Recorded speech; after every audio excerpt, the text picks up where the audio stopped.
Bien, entonces hemos aprendido que podemos razonar los principios de Dios en cada una de las partes de la nación como individuos y luego llevarlos a los creyentes para discipular a la nación. También como individuos llevamos el evangelio a los no creyentes para que si reciben el evangelio entonces se vuelven creyentes y entonces entran en la disciplina de ser discipulados con los principios bíblicos. Luego ellos los razonan, deciden vivirlos, los viven y luego los enseñan a otros. Las naciones entonces dijimos que tienen 7 partes. Dios quiere que conozcamos los principios de cada una de esas 7 partes. Hay principios bíblicos para cada una de esas 7 partes. Familia, religión, educación, economía, medios de comunicación, celebración, que es arte, deporte y esparcimiento, y gobierno civil. Entonces, después de Israel, las naciones tienen como ejemplo a Israel. Luego Dios escoge otra nación que son los Estados Unidos. Y los Estados Unidos fueron escogidos para que entendamos qué es ser una nación cristiana. Israel, ¿qué es una nación? Estados Unidos, ¿qué es ser una nación bíblica? Una nación cristiana, una nación con la Biblia. Eso es lo que Dios quiere que aprendamos con los Estados Unidos cuando iniciaron. Quiere que seamos estados, es decir, naciones en forma de estados, ¿sí? Unidos ante Él, ante Cristo. Eso es Estados Unidos. Entonces Él usa a los Estados Unidos para enseñarnos a hacer eso. Vamos a ver entonces el ejemplo que Dios da de qué es ser una nación cristiana y cómo cada una de esas partes se revela allí para entender entonces cómo fue que Dios diseñó no solo las naciones, sino las naciones con la Biblia, ¿sí? Empezando con la Biblia. Entonces los Estados Unidos eran una colonia, eran colonias inglesas. Recordemos que desde el tiempo de Samuel, cuando el pueblo de Israel pide rey, Dios le dice a Samuel, no te están negando a ti, sino me están negando a mí. ¿Por qué el pueblo de Israel estaba negando a Dios? Porque el rey, la monarquía, no es un principio bíblico. Dios no quería que ellos tuvieran rey. Y es más, les advierte, les dice, mire, si ustedes quieren rey, el rey les va a hacer esto, les va a robar, les advierte. Pero ellos dicen, no importa, queremos tener rey como las naciones paganas, dice Israel. Es decir, ellos teniendo la verdad, querían ser como los paganos. Dios les da esa libertad porque ya se las había dado. En Génesis 9:6, Dios le da el gobierno civil al ser humano. Aunque Dios gobernaba antes de Génesis 9:6, directamente, después de Génesis 9:6, el ser humano empieza a gobernarse por la ley natural. Pero es el ser humano el que hace el gobierno civil. O sea que el gobierno civil empieza en Génesis 9:6. ¿Qué dice en Génesis 9:6? Ahora, quien derramase sangre de hombre, por el hombre deberá ser su sangre derramada. Entonces nos da una ley. Esa es la ley de las consecuencias del asesinato, la ley de la pena de muerte. ¿Sí? La pena de muerte es un principio bíblico y se debe aplicar a quien asesina, a quien comete homicidio. Recordemos que en el Decálogo, en los 10 mandamientos, una mala traducción es no matarás. La traducción exacta es no cometerás homicidio, no asesinarás, no tomarás la vida de otra persona, ¿sí? Porque si tomas la vida de otra persona tú debes morir. Ese es el principio bíblico. ¿Por qué? Porque no puedes restituirla. La Biblia tiene claro las faltas que hacemos y las restituciones que debemos hacer y nos las enseña. Pero cuando tomas la vida de otra persona, tú no puedes restituir la vida. Entonces, la única forma de restituir esa vida ante Dios es con tu propia vida. Eso está en Génesis 9:6, pero también en Éxodo 22. Entonces, Dios nos da esa ley y nos dice, esta ley la tienen que hacer, no la pueden cambiar, y de ahí para allá ustedes serán los que derramen la sangre, ustedes serán los que juzguen, ustedes serán los que harán leyes, ¿sí? Ustedes deben hacer leyes de acuerdo a la ley natural, o sea, deben hacer gobierno civil de acuerdo a la ley natural, de acuerdo a los principios universalmente establecidos por Dios para los seres humanos, ¿sí? Y en el gobierno civil, la forma de gobierno y en las áreas gubernamentales, es decir, familia, iglesia y gobierno, la forma de gobierno es la república, la representación. ¿sí?, del público. La república es la forma de gobierno, ¿sí? Por eso en la república, ¿sí?, la ley prima, y hay una ley natural en la ley de las repúblicas, que es no robar, no robarás, ¿sí? Eso es una ley bíblica, ¿sí?, que está en la república. Se protege la propiedad privada, el robo se castiga, ¿sí? Eso es un principio bíblico de la república. Bien, entonces Dios quiere que el ser humano ahora gobierne en Génesis 9:6. El ser humano empieza a gobernar bajo ley natural. Pero luego, entonces con Israel le da ley y le da las 7 códigos de leyes para que ellos sepan cuáles son las leyes civiles que deben hacer. Y las leyes de iglesia y las leyes morales y todas las leyes. En cuanto a la ley civil, Dios, sí, debería ser quien gobernara a través de esas leyes para Israel. Estas son las leyes que quiero que tengas. Pero ¿qué hacen ellos? No tener a Dios como ley gobernante, sino querer elegir rey. Cuando el pueblo en Samuel elige rey, entonces empieza la monarquía, y desde Samuel, todas las naciones que existieron desde Samuel hasta los Estados Unidos, todas vivieron bajo tiranía, bajo monarquía. A veces acá nos rasgamos las vestiduras en Latinoamérica porque vinieron los españoles, y primero cometemos un error de razonamiento de decir, nos quitaron, nos maltrataron. No. Momento, ¿cuándo empezó tu nación de Latinoamérica? Colombia empezó el 7 de agosto de 1819, Brasil empezó en 1822. De ahí para adelante empieza tu nación. De ahí para atrás eran otras naciones. No te robaron a ti, o no te pasó eso a ti, ¿sí? Y aunque hubo robo, fue lo menos que pasó, pero hubo, claro que sí. La mayoría, hubo guerra, fue lo menos que pasó, la mayoría de gente murió por enfermedad. Pero eso no te pasó a ti, no a tu nación, eso fue a otras naciones. Quítate ese dolor de tu corazón, ¿sí? Eso no quiere decir que no contemos lo que sucedió, ¿sí?, y que no veamos si fue bueno o malo. Claro que sí, hay que ver ambas cosas. Pero, entonces decimos, no, pasó esto, y nos quejamos. Pero claro que nos debemos de quejar de lo malo que se hizo, claro que sí. Pero, ¿qué tipo de gobierno estábamos esperando que hicieran los españoles, portugueses, franceses que vinieron? ¿Qué tipo de gobierno? ¿Bajo qué tipo de gobierno civil estaban? Ellos estaban bajo tiranía, una monarquía. ¿Sí? ¿Qué tipo de gobierno pensamos que venían a hacer acá? ¿Una república? No. ¿Qué tipo de gobierno tenían las naciones precolombinas, indígenas? Tiranía también. Entonces, ¿qué tipo de gobierno esperábamos que existiera? Tiranía. Eso era lo que había en todas las naciones desde Samuel. Solo hasta los Estados Unidos se restablece la república, porque ellos se disponen de corazón a obedecer las palabras de la Biblia en cuanto al gobierno civil, que es república, que es la república. Los españoles, los portugueses, estaban bajo el dominio de los moros, musulmán. ¿Qué tipo de gobierno tenían los musulmanes? Tiranía. Entonces, ¿qué tipo de gobierno tenían antes de que llegaran los musulmanes? En España estaban los visigodos fieles al rey, es decir, tenían tiranía. ¿Qué tipo de gobierno hicieron cuando echaron a los musulmanes y a los judíos en 1492? Tiranía, porque estaban los reyes católicos. Entonces, ¿qué era lo que venían a hacer aquí? Tiranía también. Bien, solo con los Estados Unidos se restablece la república. República es la forma de gobierno civil de Dios que está en la Biblia. Y los Estados Unidos deciden hacer una nación con la Biblia como principio fundamental. Y empiezan a hacer una república.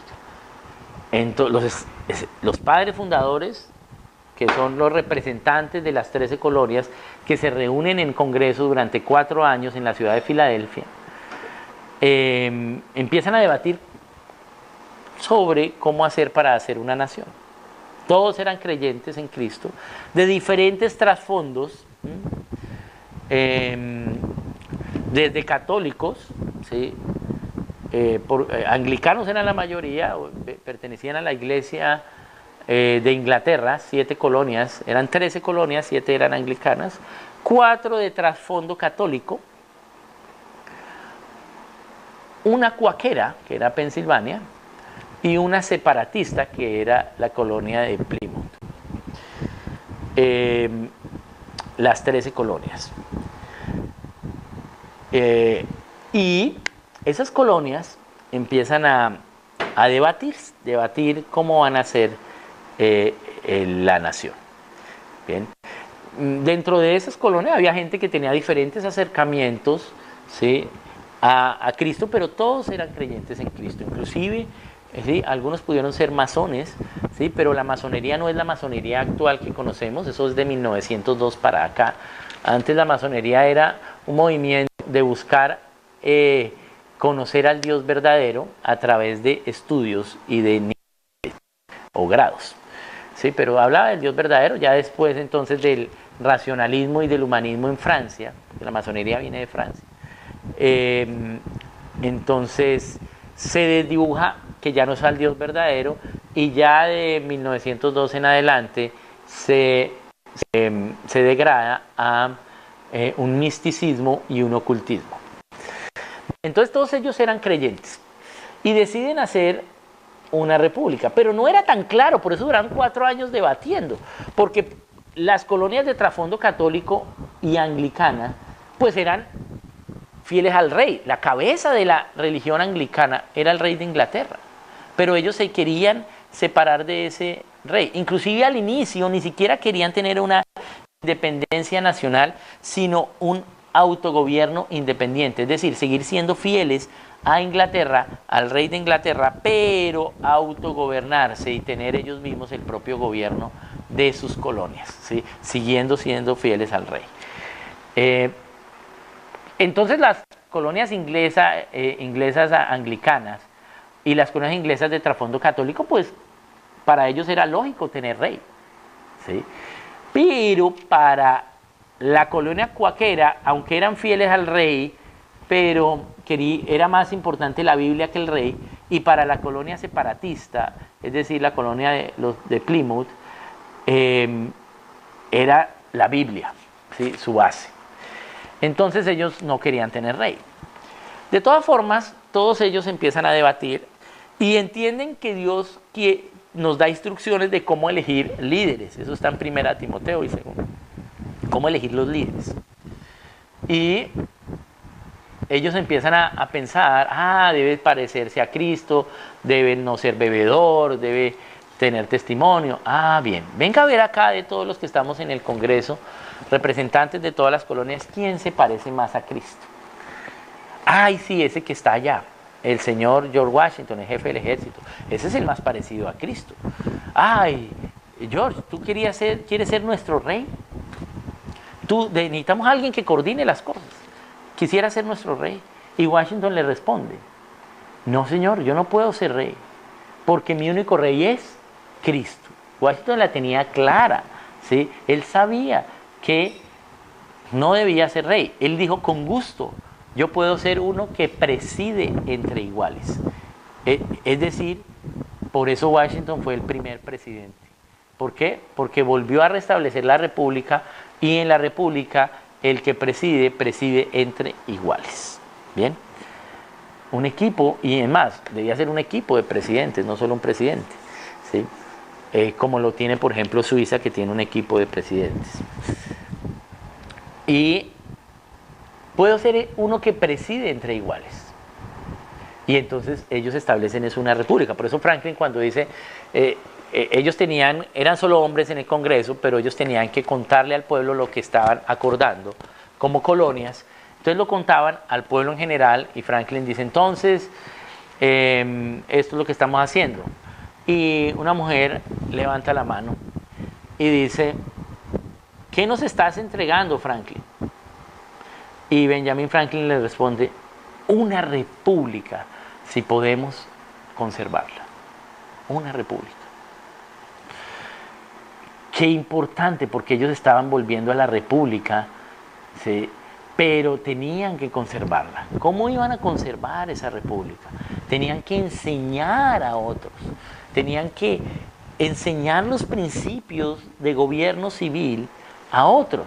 Porque ¿qué iba a garantizar que la siguiente generación no volviera a la monarquía?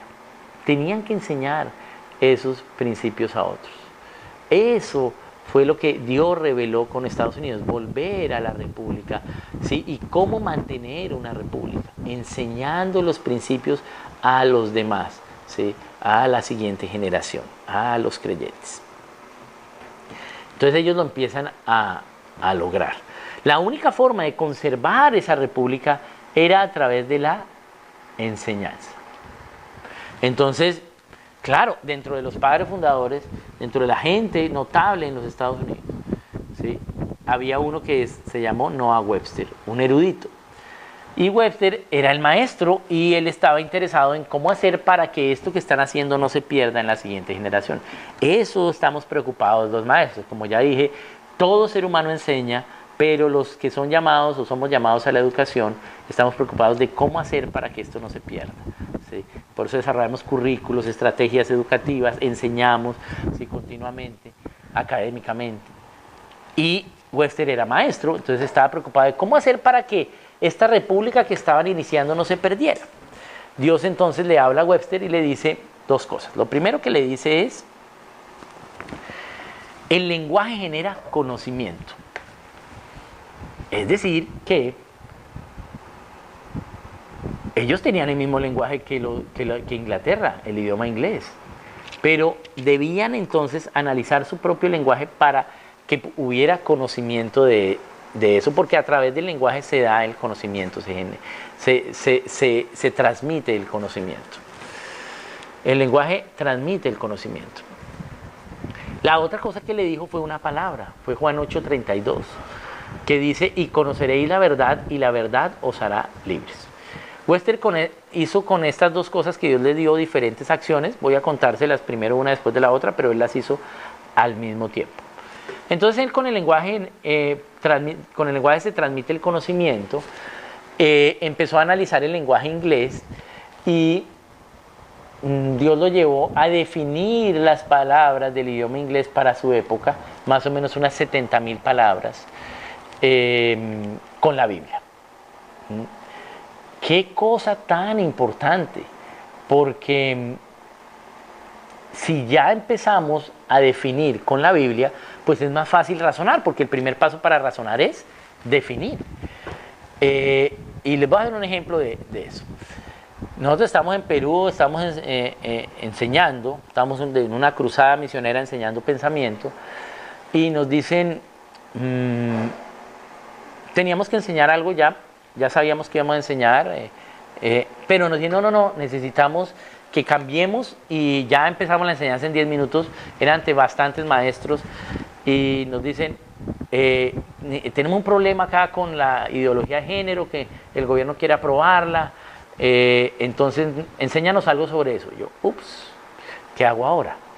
Bueno, cuando tú no sabes qué hacer, o cuando vas a decir algo, lo mejor es orar. Entonces oremos. Oramos y Dios me trae a la mente, a la conciencia, el primer paso para razonar es definir. Y entonces voy a enseñarles qué es género, definamos. Entonces la enseñanza que se hizo fue, bueno, definamos qué es género. Tomemos el diccionario de la Real Academia de la Lengua Española. Y en ese diccionario, ese es un diccionario que se usa mucho, dice que género es el tipo de sexo que se da por construcción social. Es decir, que socialmente decidimos qué sexo tenemos. Como vemos, ese diccionario es pagano totalmente, ¿sí? Tiene una cosmovisión pagana. Entonces, si yo empiezo definiendo con paganismo, con una cosmovisión pagana, pues voy a tener una cosmovisión pagana. Pero ¿qué dice el diccionario Webster 1828? Que es el diccionario que hace Webster, que está definido con la Biblia. Género es el tipo de sexo que se da por designio de Dios, que lo sabes cuando naces. Bueno, para la época de Webster no había ecografía todavía, o ultrasonido, y no se podía saber el sexo. Pero es el tipo de sexo que se da por designio de Dios, por diseño de Dios. Vemos la diferencia en las cosmovisiones en ambos diccionarios. Entonces Dios le dice a Webster, defina las palabras del idioma inglés con la Biblia. Dura más de 40 años haciendo el trabajo y publica su diccionario en 1828. Les recomiendo que usen ese diccionario, está en inglés, pero fácilmente en internet está y clic derecho y traduce fácilmente a otros idiomas. Bien, entonces le da eso. Lo segundo que le da es Juan 8:32, y conoceréis la verdad y la verdad os hará libres. Es decir que donde hubo libertad fue porque la verdad los hizo libres. No, eso no es lo que dice la Biblia. Porque no nos hace libres, ¿sí? No nos hace libres el conocimiento de la verdad, ¿sí? Ni la verdad sí nos hace libres, pero debo haber conocido la verdad. Entonces voy a explicarlo. No es el conocimiento de la verdad el que me hace libres, sino es la verdad que me hace libre, pero porque tuve acceso a la verdad, tuve conocimiento de la verdad. Es decir, que está la verdad, yo la razono, eso es conocimiento de la verdad, pero si decido obedecer esa verdad, ese principio, entonces la verdad me hace libre. ¿La verdad qué es? La palabra de verdad me hace libre, o Jesucristo, que es la verdad, me hace libre. ¿Sí? Porque yo decidí autogobernarme bajo ellos. ¿Sí? Entonces ellos me hacen libres. Entonces Webster dice, entonces donde hubo libertad fue porque la verdad los hizo libres, porque conocieron la verdad, porque pudieron razonar algo de la verdad. Efectivamente, entonces él empieza a hacer una investigación de dónde hubo libertad en la historia. Y si usted es el erudito de su país, de su nación, pues sus amigos son los eruditos de otras naciones. Entonces él, por correspondencia en carta, que iba por barco, ¿sí? Por pluma, Dios no le había revelado todavía al señor Vic el esfero, el bolígrafo. Entonces él empieza a investigar en la historia donde hubo libertad. Leyó al Inca Garcilaso de la Vega, ¿sí? Leyó en Asia, en África, en Europa, en los mismos estados, donde hubo libertad. Y estudiando también durante mucho tiempo esa investigación, encuentra dos factores comunes. Factor común es aquello que se repite bajo una lógica. Y eso lo aprendimos en la clase de álgebra de factorización.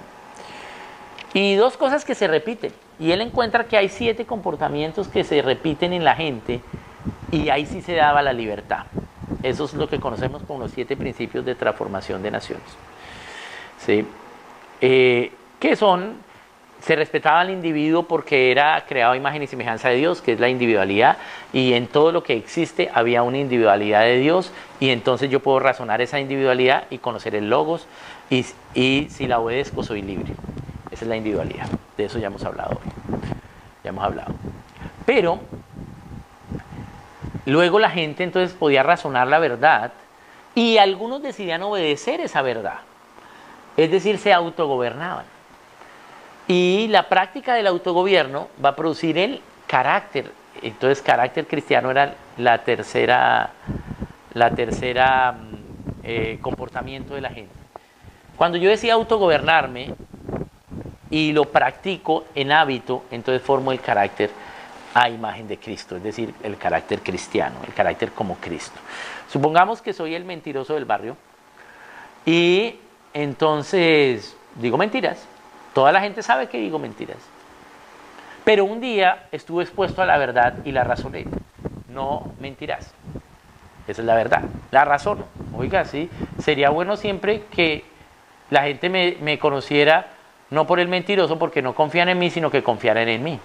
Me voy a autogobernar. Entonces de ahora en adelante voy a decir la verdad. Entonces se empieza a autogobernar, pero es el mentiroso en el barrio.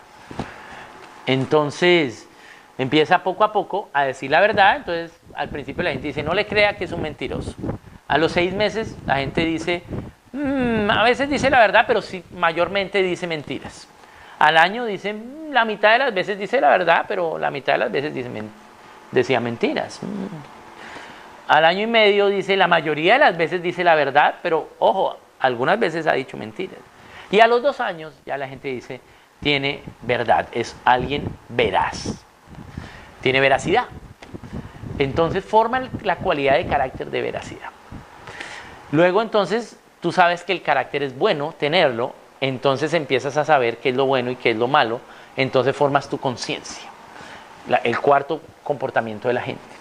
La gente empezó a saber qué era lo bueno y lo malo en la historia. Luego cuando sabes qué es lo bueno y lo malo, quieres proteger lo bueno y alejarte de lo malo, formas un gobierno, ¿sí? Que es la forma cristiana de gobierno. Formaron algo, un comité, una junta de acción, una nación, una iglesia, un colegio, una familia. Todo eso es gobierno donde hay gobierno, ¿sí? En forma de república.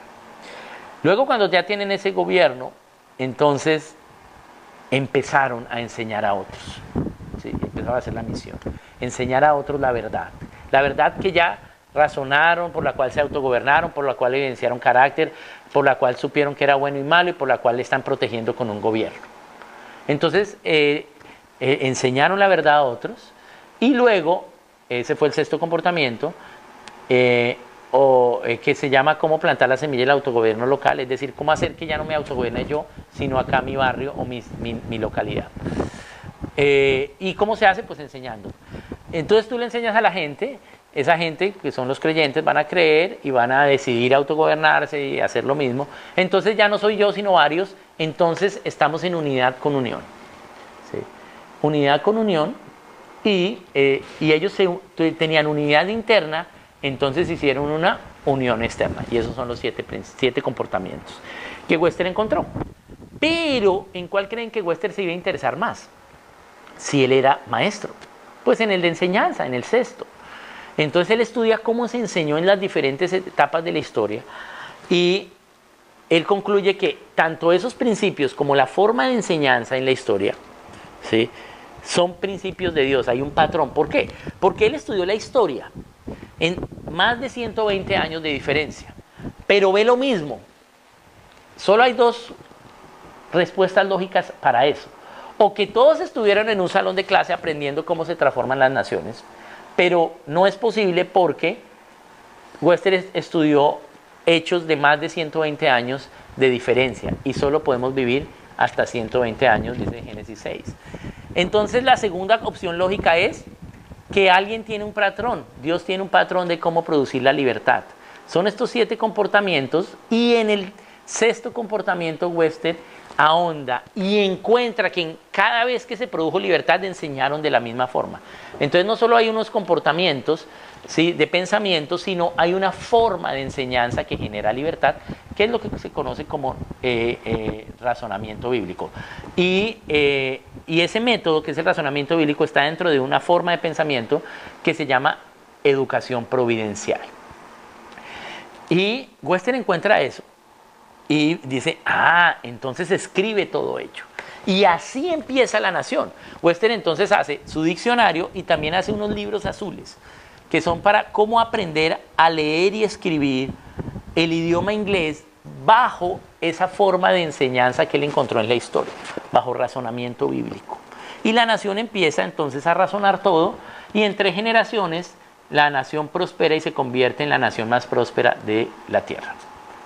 Pero así como Dios trabaja, también Satanás trabaja. Y luego Satanás empezó a dañar esto que fueron, que ellos habían hecho a la luz de Dios.